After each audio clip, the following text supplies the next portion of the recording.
These are the tools you'll need for the install. Starting on the right, we have a clip popper tool, a 10mm wrench, 10mm deep socket, 1/4 inch long extension, 1/4 inch ratchet, and maybe a wire brush just in case you need to clean your terminals up from corrosion. In the video, I'm going to be using a cordless 1/4 inch ratchet just to speed it up, but you can definitely do it with these tools. To start this battery removal, we're going to have to remove these 3 clips here. You can do that with your pry tool.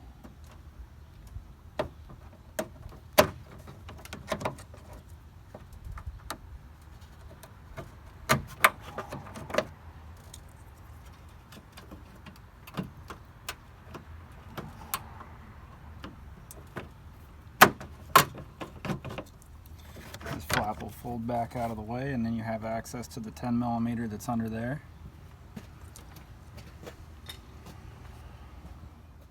Now you're going to take your deep 10mm socket, your extension, and your ratchet, and there's 3 10mm to take out. You got one up here, one down on the back side, and then one between these wires.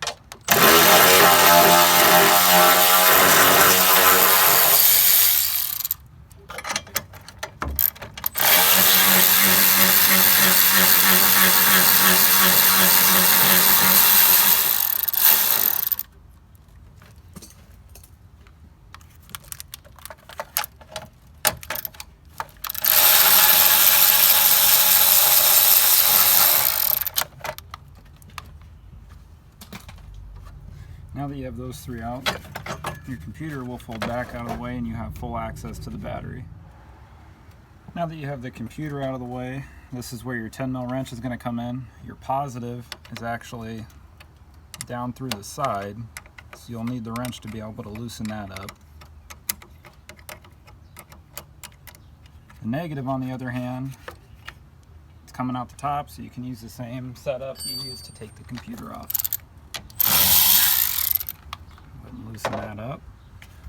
Now you can disconnect your battery cables, push the negative out of the way and fold the positive back, and you can remove your battery. While we have the battery out, I'm going to go ahead and clean up this negative cable. It's got quite a bit of corrosion built up underneath it.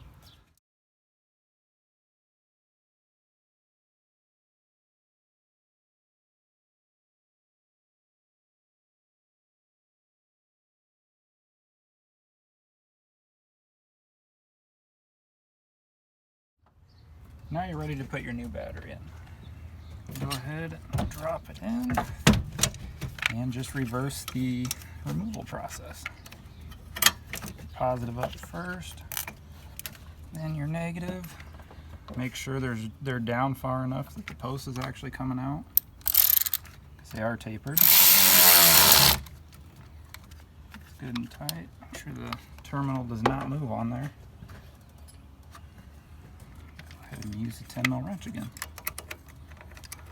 And on this, you do want to be careful when you're tightening this positive not to hit this metal cage around the battery, because it will spark. Nothing to be too worried about. Once you have your terminals tightened up, you can go ahead and flip the computer back down, line it up on the stud back here, and get your bolt holes kind of close. You can start all your hardware.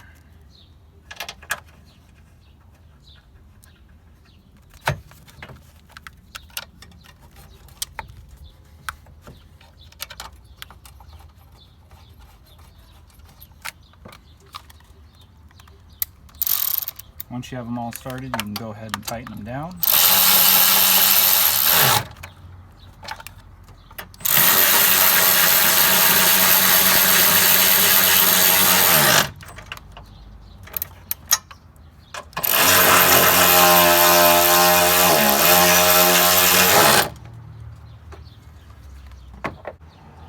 And flip this cover back down.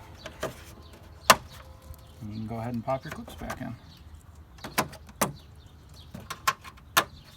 And that's how you do a battery install on an Equinox. And when you're done, go ahead and start it and test that new battery out.